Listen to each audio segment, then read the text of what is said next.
ketua kelas. Oke, silakan. Irti kalau Parah banget Erik.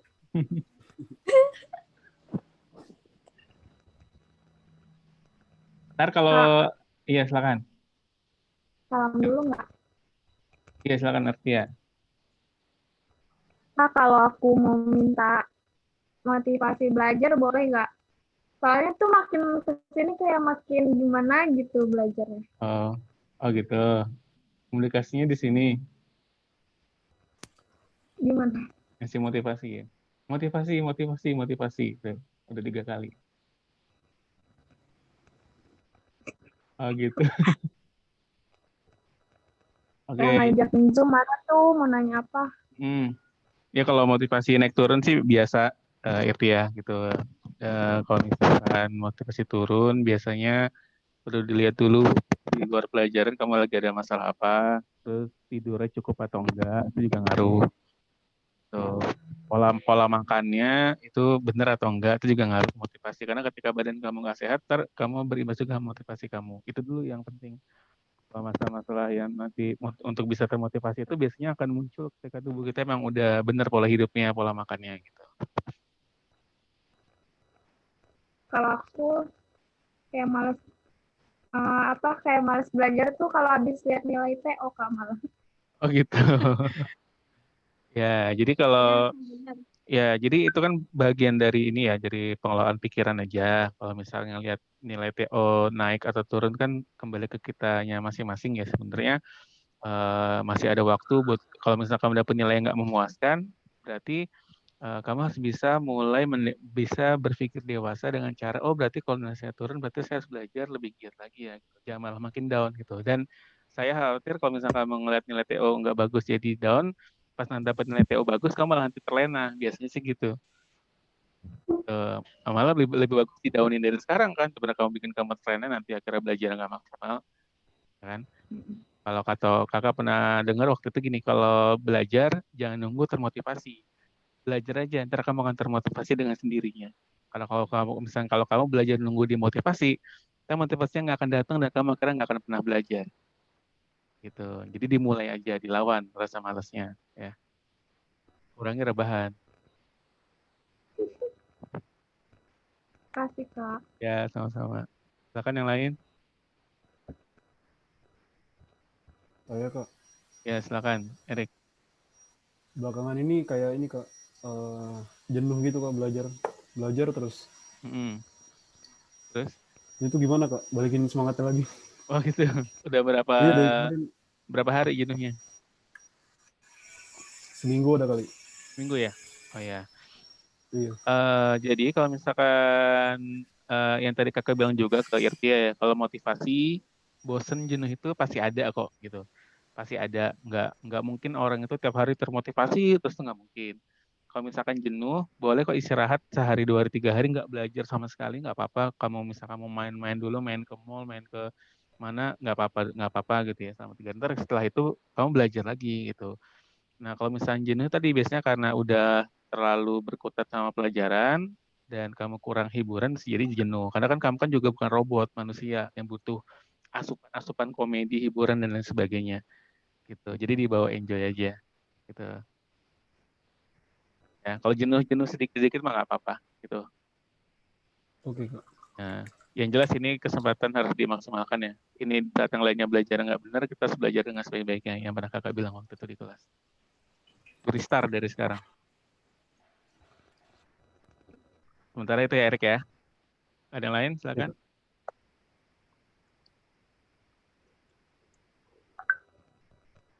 Siapa yang menanya? Irtia udah, Erik udah.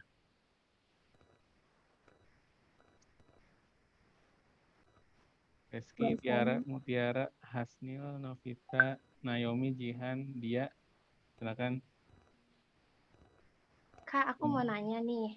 Ya, silakan Tiara. Kan sekarang kan udah makin deket ya Kak ke UTBK. Nah, Hmm, terus aku mau minta saran Kakak itu lebih baik prioritasin TPS apa TKA dulu? gitu. Ya, kalau untuk prioritas pelajaran, jadi konsepnya kan di UTBK itu kan kita kan nilai itu kan ada penggabungan ya. ada penggabungan. Jadi mau nggak mau kita harus bisa di semua mata pelajaran, baik TPS ataupun TKA. Nah, kalau misalkan dibilang prioritas, sebenarnya dua-duanya harus diprioritaskan banget, dua-duanya gitu. Nah, tapi jika kamu memang misalkan kamu ingin ikut sekolah kedinasan misalnya kayak STAN, maka bisa kamu sedikit memprioritaskan di bagian TPS-nya. Misalkan contohnya dengan cara dari seminggu kan ada 7 hari tuh. Berarti 3 hari belajar TKA, 4 hari belajar TPS gitu. Kalau misalnya sehari belajarnya kamu ada waktu 7 jam, berarti 4 jam belajarnya TPS, 3 jam belajarnya TKA gitu. Tergantung kebutuhan kita juga. Tapi yang jelas semuanya harus diprioritaskan, jangan sampai mengabaikan salah satunya. Itu Tiara. Kak, aku mau nanya. Ya, silakan lanjut Kalau Tirti. misalnya belajar buat UTBK itu mendingan memprioritaskan Memprioritaskan. Nah, itu materi-materi kan suka ada tuh Kak, kayak materi-materi yang harus diprioritaskan atau mendingan belajar semuanya gitu Kak. Oh gitu. Ya, kalau misalkan seperti itu kan waktu itu semakin dekat nih ya. Maka yang biasanya kakak sampaikan itu lebih bagus kita belajar dari latihan soal atau soal-soal tryout gitu. Dan di soal tryout itu kan ketika soal itu muncul kan ada bab tertentu kan yang muncul di soal tersebut kan. Nah, itu bab itu yang dipelajari.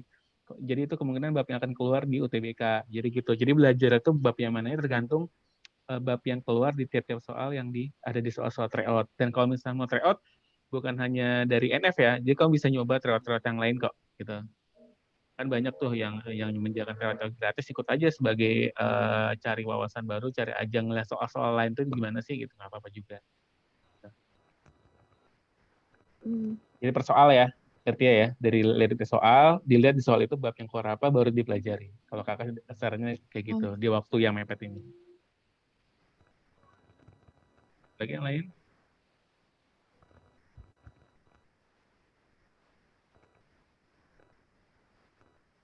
Mutiara, mau nanya? Reski, dia. Kak, aku mau nanya. Ya, Novita, silakan. Kan itu kan setiap materi untuk UTBK itu kan ada yang bagian dirasa kayak yang mudah, sedang, sama yang sulit. Dari yang mudah, sedang, sulit, sampai yang paling sulit. Nah, kan di NF itu ada yang kayak kuadran 1 gitu-gitu, kuadran 2, kuadran 3. Jadi kita tahu yang mana materi-materi yang sulit, yang sering gitu-gitu. Nah, aku baca di internet itu, kalau misalnya tips biar dapat skor UTBK tinggi itu, katanya pelajarin aja yang soal-soal yang kuadrannya itu yang sulit ke sering sulit, karena itu kan kalau kan namanya kalau di UTBK itu kan sistemnya itu apa sih yang kalau misalkan seleksi orang lain, ya tipenya tipe soal seleksi. Iya, jadi kalau kita benar, orang lain itu banyak yang salah, berarti nanti nilai kita kan melonjak naik tuh skornya. Betul. Nah, katanya itu kata orang-orang kalau mau itu tuh buat biar skornya tinggi itu kita pelajarin yang soalnya paling susah gitu-gitu. Tapi gitu. kan kalau yang soalnya paling sulit yang sulit itu kan jarang keluar gitu Kak. Jadi lebih baik kita pelajarin soal yang sering keluar apa yang sulit itu biar kita bobotnya nilai naik gitu. Ya, oke. Ya, makasih pertanyaannya. Jadi betul disampaikan bahwa di soal UTBK itu ialah soal pertama soal tipe seleksi, artinya dibuat sesusah mungkin karena hanya menyaring orang-orang yang terpilih ya. Gitu. Dan semenjak tahun 2018 kemarin soal sulit itu dia lebih bobotnya lebih tinggi dibandingkan soal mudah. Yang tadi dibilangin soal yang sulit itu ialah soal yang bukan soal yang sulit dibuat oleh panitia, tapi soal yang tidak banyak dijawab oleh peserta. Yang pertama, ya bisa aja ada soal gampang, tapi dia nomor terakhir dan kemudian yang jawab sedikit. Ntar kalau kita betul di situ soal jadi soal sulit bobotnya tinggi. Gitu. Nah, kalau kita hanya belajar soal-soal yang sulit apalagi jarang keluar, pertanyaan kan udah jarang keluar, ngapain terlalu sering dipelajari, itu yang pertama. Yang kedua, kalau kita fokus ke soal-soal sulit, kita bisa mengerjakannya sampai tingkat kesulitan yang mana nih gitu ya. Jangan-jangan kita fokus ke soal sulit tapi kita nggak bisa ngerjain kan percuma kan. Gitu. Nah, kalau saran kakak sih lebih baik fokus di soal yang mudah sering keluar atau sulit tapi sering keluar gitu. Kalau yang sulit jarang keluar jangan terlalu fokus dipelajarin kalau dari kakak ya. Karena kita di UTBK itu waktunya sangat singkat dan kita hanya berpeluang di waktu yang singkat dan pressure yang cukup tinggi itu lebih mungkin untuk mengerjakan soal-soal yang mudah dulu dari semua mata pelajaran yang ada di UTBK. Dibandingkan ngerjain soal yang susah gitu. Karena prinsipnya kan itu ada waktu ya, ada waktunya. Jadi waktu kita nggak banyak, maka kita diminta untuk bisa mengerjakan soal secepat mungkin. Dan soal yang bisa dikerjakan dengan cepat kan biasa soal yang mudah-mudah gitu. Maka saran kakak ialah nanti ketika UTBK langsung kamu baca dulu semua soalnya, kerjakan yang paling mudah dulu baru yang ke sulit. Karena kita nggak tahu bobot nilainya, misalkan oke kita betul sulit cuma betul 2. Tapi kalau misalnya kita fokus ke soal mudah, ternyata kita bisa betul 6, ya kan? Kan lebih baik kita jawab yang soal mudah, kalau bisa betul bisa lebih banyak, gitu. Walaupun tadi sulit bobotnya lebih tinggi, tapi kan bobot tingginya itu berapa poin, kita kan, itu kan tergantung kondisi di hari itu, persaingannya seperti apa. Lebih baik fokus ke soal mudah yang bisa kita banyak kerjakan. Gitu, Nafita. Makasih, Kak. Sama-sama. Silakan yang lain.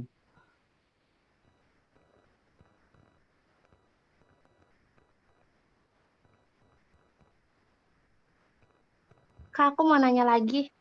Ya, silakan. Nih, kan misalkan di UTBK itu nanti ada yang ngambil teknik nih, Kak. Emang nanti nilai per mapel itu dilihat, Kak. Misalkan kalau mau ngambil teknik itu yang apa sih yang dimaksimalin gede itu pengetahuan kuantitatif sama fisika sama matematikanya gitu. Oh ya, jadi itu tahun 2019 memang seperti itu ya. Kalau misalkan zaman dulu kan yang dinilai semuanya nih. Jadi ada siswa NF yang dia bisa masuk ke jurusan fisika UI. Padahal ketika hari H dia nggak ngerjain fisika sama sekali itu ada gitu. Karena yang dilihat itu nilai gabungan. Tapi kalau sekarang untuk mencegah terjadi hal itu, maka oleh panitia itu nanti yang dilihat ialah jurusan yang dia pilih apa nanti dihubungkan sama pelajaran atau bidang studi yang diujikan di UTBK yang berhubungan dengan jurusan yang dia pilih. Tuh, misalnya kamu kan IPA nih ya, IPA ya. Iya. Nah, berarti kalau misalnya IPA, misalnya teknik, maka ntar yang dilihat ialah di TPS itu yang kemampuan kuantitatifnya, di TK-nya misalnya fisikanya sama matematika IPA-nya, misalnya gitu. Gitu. Kalau misalnya kamu pengen ngambil jurusan gizi, maka yang dilihat ialah nilai biologinya gitu. Kedokteran misalkan berarti biologi, bahasa Inggris dan lain sebagainya seperti itu. Tapi nggak semua jurusan dia nanti akan dihubungkan dengan tiap-tiap mapel atau bidang studi yang ada di UTBK. Kenapa? Karena ada beberapa jurusan yang beda, yang keilmuan itu nggak terwakili oleh soal-soal UTBK gitu. Misalnya contohnya nih ya. Contohnya ada jurusan di IPA ya, di IPB misalkan jurusan manajemen, ya kan? Ada ekonomi syariah, gitu kan? Itu yang kalau TKA yang dilihat di mananya tuh? Kalau manajemen sama ekonomi syariah di IPB, IPA. Coba ya kan? Nah, atau di IPS lebih ekstrem lagi. Ada jurusan tata boga di IPS. Ya, yang dilihat apanya, ya kan? Ada jurusan psikologi. Yang dilihat apanya? Pelajaran TBK-nya sama panitia. Nah, jadi ada memang jurusan yang nanti akan dilihat per bidang studi mana yang unggul di nilai UTBK-nya. Ada yang kemungkinan besar dinilai rata-rata semuanya. Gitu. Ketika jurusan tersebut keilmuannya nggak terwakili oleh soal-soal di UTBK SBMPTN. Gitu. Berarti Kak, kalau terwakili itu yang di rata-rata yang berhubungan itu ya? Kalau nggak terwakili semuanya? Ya, kalau misalnya ada terwakili, berarti disarankan kita bisa meninggikan nilai di bidang studi yang terwakili tersebut, keilmuannya di bidang studi UTBK. Gitu ya. Kasih Kak. Ya, sama-sama. Kak, mau nanya lagi. Ya, silakan. Kak, emang kalau misalnya aku misalnya aku SNM daftar di Untirta. Nah, terus aku misalnya nggak dapet. Terus SBM-nya itu daftar di Untirta. Emang kayak peluang masuknya itu lebih besar gitu, Kak. Kalau misalnya di SNM Untirta nggak dapet, terus SBM-nya tuh nyoba lagi di Untirta. Nah, itu peluang masuknya emang lebih besar gitu, Kak. Kalau kakak sih enggak ya. Kenapa? Karena jalur masuk antar SNM sama SBMPTN itu beda jalur. Gitu. Karena kalau SNMPTN jalur rapot, SBMPTN, UTBK jalur tes gitu. Jadi nggak berhubungan langsung gitu. Dan kalau misalkan di SNMPTN kan ada prioritas domisili kan. Gitu. Kalau di UTBK SBMPTN tidak. Setahu kakak nggak pernah ada klausul seperti itu dari pihak kampus. Berarti kalau misalnya nih SBMPTN ngambil Untirta, mandirinya ngambil Untirta belum tentu dapet juga ya, Kak ya? Belum tentu pasti dapat karena kan sistem mandiri tiap kampusnya beda-beda nih dek gitu. Tapi ada setahu kakak lupa kampus mana yang dia mensyaratkan kalau mau ikut mandiri kampusnya di UTBK juga harus milih kampus dia gitu. Tapi belum pasti lulus ya, cuman syarat awalnya aja gitu. Kalau nggak salah UNS atau mana ya, ntar kakak cari lagi infonya. Nah itu makanya ntar setiap ujian mandiri kan beda-beda sistemnya tiap kampus, makanya kita harus rajin terus melihat di websitenya tuh. Nanti setelah UTBK biasanya websitenya menerangkan persyaratan terbaru tahun ini seperti apa.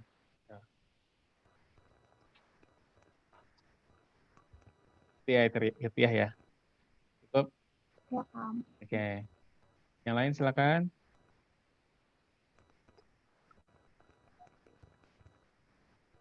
Siapa aja boleh. Kalau mau nanya lagi.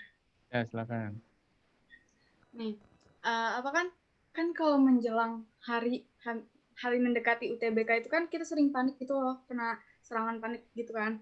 Nah, lebih baik malam sebelum besok UTBK itu kita nggak belajar kayak santai-santai gitu, atau kita belajar untuk maksimalin. Terus pas udah di tempatnya itu bisa kasih saran nggak, Kak, biar nggak panik gitu ngerjainnya. Karena suka tangannya tuh dingin, terus badannya getar. Oh gitu. Ulangan. Kamu kelas 12 kan ya? Iya. Kan berarti belum pernah UTBK kan? Ya. Kalau udah ujian merasa, tapi bisa sering. oh kalau ujian biasa kayak gitu. Ya ujian. Sebenarnya ada gak ya ntar di superintendensi di materi BIP ada tuh di namanya persiapan teknis menghadapi SBMPTN ya. Salah satu saran aja nih dari UNF ke siswa yang nanti mau UTBK. Pertama ialah H-2 itu emang nggak usah belajar yang berat-berat gitu. Bukan nggak belajar sama sekali, tapi jangan belajar yang berat. Di bawah misalkan perbanyak aja pelajaran yang mengandung hafalan. Karena semakin akhir kita menghafal, insya Allah ingatannya akan semakin kuat sebelum hari H kan. Gitu. Tapi belajar yang berat-berat ditinggalin. Karena belajar yang berat itu ya dari sekarang ini, gitu. Bukan nanti. H-2 itu fokus ke persiapan mental aja. Nah, kemudian selain belajar ringan-ringan aja, perbanyak istirahat juga. Gitu. Banyak istirahat dan biar mental semakin kuat, H-2, H-1, kamu udah datang langsung ke tempat tesnya, survei. Itu survei langsung ke tempatnya, kamu lihat kamu di ruang berapa, tempat duduknya di mana, kalau perlu kamu duduk di situ latihan gitu kan. Latihan, kalau misalnya mau dibolehin kamu duduk latihan, ya adaptasilah gitu. Ntar ketika di hari hanya datang, kamu nggak kaget, karena kamu pernah ke sana gitu. Ini kan kalau kita misalnya tiba-tiba langsung datang, ini di mana nih, suka kagok kan, nervous kan. Makanya datangnya dia kita H-2, H-1 udah survei. Dan ketika hari hanya itu kalau bisa datangnya paling awal, ketika yang lain belum datang. Jadi kita merasa kita sendirian dan kita kayak tuan rumah gitu, nungguin orang mau datang. Beda kalau kita datangnya belakangan, tiba-tiba datang ramai itu mungkin kita suka kaget gitu kan. Nah, datangnya lebih awal. Dan ketika di hari H jangan SKSD sama peserta lain, so deket ya kan. Jangan cepu-cepuin peserta lain, udah fokus saja ya. Karena kalau misalnya kita ngobrol, khawatirin ntar bahan obrolannya kepikiran kita bawa ke ujian nanti gitu. Nah, jadi dan secara lainnya kalau udah di meja ujian pas hari H belum ngerjain soal, tarik napas dalam-dalam. Tuh, karena semua orang itu pasti pernah mengalami namanya nervous. Artis-artis papan atas pun ketika mau manggung jadi nervous. Nah, salah satu cara cepatnya ialah dengan cara ditarik napas dalam-dalam, hembuskan perlahan-lahan, 3 atau 4 kali. Nah, itu salah satu cara singkat dan cepat untuk bisa sedikit mengurangi rasa grogi atau nervous kita. Dan salah satu yang paling penting ialah yaitu kepasrahan kepada Allah yang paling penting. Itu karena kita kadang-kadang kan mungkin terlalu takut dengan masa depan, ya, terlalu takut sama ketidaklulusan. Padahal yang jelas kalau kita orang baik-baik, udah belajar benar, kita nggak pernah melakukan dosa yang aneh-aneh, kakak yakin semua dari kita udah disiapin masa depan yang terbaik sama Allah. Gitu. Nah, jadi biar kita nggak nervous, ya kita semuanya sama-sama yang penting udah berusaha semaksimal mungkin. Kalau misalnya nanti nggak lolos, misal orang tuanya bagaimana, yakinlah orang tua itu orang baik-baik, kamu kan nggak kenal setahun 2 tahun sama orang tua kan. Pasti kamu akan tetap diurus baik mungkin sama orang tua, jangan khawatir kata-kata orang. Gitu. Dan tadi perbanyak berzikir ketika menuju tempat ujian dan pasrahkan semuanya sama Allah. Itu ya. Kak, saya mau nanya lagi, Kak. Ya, silakan. Untuk sistem UTBK tahun 2021 sama tahun 2020 itu yang berubah itu apa aja, Kak? Selain yang diadakan TKA itu. Yang berubah ya. Yang berubah pertama kalau tahun lalu kan TPS aja nih. Tahun sekarang kan, jadi ke tahun lalu kan karena TPS aja itu sebenarnya tuh sebuah blunder besar ya dari panitia, karena ketika di kampus itu mahasiswanya tuh ini nggak sesuai kompetensinya gitu, jauh banget karena nggak diuji TKA-nya. Nah, jadi sekarang ada TKA. Kemudian perbedaannya ialah kalau tahun lalu kita tes dapat nilai baru milih jurusan, kalau sekarang kan yang pernah kakak bilang kita langsung milih jurusan, langsung tes dan hasilnya apa gitu. Nah, jadi perbedaannya di situ. Nah, jadi perbedaannya itu ialah ada di strategi dalam memilih jurusan. Tahun lalu kita ketika milih jurusan itu udah tahu nilai kita berapa, nilai fix UTBK ya. Gitu. Kalau sekarang kita nggak tahu nilai UTBK kita berapa. Nah, maka caranya dengan cara dilihat dari hasil tryout kita gitu. Nanti perbedaan yang sangat mencolok di situ teknis. Sama kalau udah lulus kan nggak bisa, kalau udah lulus SNM nggak bisa ikut kedinasan dan lain sebagainya, seperti itu perbedaannya. Sama pilihan gelombangnya ya kali waktunya yang beda, waktu tesnya beda gitu. Kalau dulu bisa 2 kali, sekarang cuma sekali. Beberapa tahun lalu bisa 2 kali waktu itu. Itu mungkin Erik. Kasih, Kak. Yo, sama-sama. Silakan yang lain. Aku mau nanya lagi. Yuk. Nanti di SBMPTN itu kita milihnya boleh 2 jurusan apa 3 jurusan, Kak? 2 jurusan. Boleh di satu kampus atau di 2 kampus. 2 jurusan. Pokoknya maksimal 2 jurusan ya. Boleh di kampus yang sama atau di kampus yang berbeda. Gitu. Jurusannya sama, kampusnya beda, Terus nggak Kak, apa-apa. kan kalau misalkan di terus kan kalau di SNMPTN kan jurusan 1 sama jurusan 2 itu nentuin prioritas ya, Kak. Nah, kalau di SBM nanti gitu juga nggak, Kak? Ya, kalau di SBM juga pilihan pertama menunjukkan kamu memang mau memprioritaskan di situ, ya. Jadi kalau misalnya kamu ketika tes nilai kamu ternyata masuk di pilihan pertama, maka kamu akan lolos dari pilihan pertama, pilihan keduanya angus, gitu. Nah, saat kamu tes, ternyata nilai kamu di pilihan pertama itu nggak cocok, maka kamu ntar akan dicek. Kalau misalkan pilihan kedua kamu ternyata nilai cukup, maka kamu akan lolos, walaupun itu pilihan kedua, gitu. Dan kamu bisa mengalahkan orang-orang yang milih di pilihan pertama, tapi nilainya kalah sama kamu, maka kamu yang masuk, walaupun kamu milih itu di pilihan yang kedua. Gitu. Karena murni perang nilai kalau di SBMPTN. Ya, Kak. Kasih, Ya, Kak. ya sama-sama. Kak, mau nanya lagi, Kak. Ya, silakan. Kira-kira nilai aman tuh gimana ya, Kak? Maksudnya nilai aman. Oke. Standar, iya. Nilai aman tuh gini. Nilai aman tuh simpel gini. Kamu misalkan mau masuk jurusan teknik sipil. Kalau di daftar nilai matriks bantu pemilihan jurusan DNF, misalkan nilainya itu rata-rata tiap tahun tuh 620 misalnya ya. Maka nilai amannya ialah kamu harus bisa mencapai tryout dengan nilai 750 gitu. Jadi beda 100 poin lebih tuh. Insya Allah tuh kemungkinan amannya tinggi. Kalau misalkan kamu milih jurusan Misalnya nih kamu milih jurusan, nilai jurusannya 500, nilai tryout kamu 700. Nah, itu nilai amannya tuh sampai tingkat keamanan 90%. Tuh. Bayang ya, kalau misalnya kamu milih jurusan yang nilainya 500, nilai kamu 600, maka tingkat keamanan sekitar 60% gitu. Kalau kamu milih jurusan yang nilainya 500, sedangkan nilai kamu hanya 525, maka tingkat keamanannya hanya sekitar 10-15% gitu. Bayang, Erik? Iya Kak, kebayang Kak. Nah, kayak gitu. Makanya kalau bisa pilihan kedua itu bedanya harus jauh banget nilainya antara tryout sama pilihan jurusan kita ya. Jadi ya 100 sampai 150 poin lah. Biar kemungkinan masuknya tinggi. Seperti itu. Oke Kak, makasih. Ya, sama-sama. Silakan yang lain. Kakak kelas aja ya. Kakak kelas ntar kan di tengah ini kan yang gratisan nih. Kakak kelas udah 1 menit. Ntar kakak kirim link terbaru lagi ya. Oke? Iya, Kak. Siap Kak.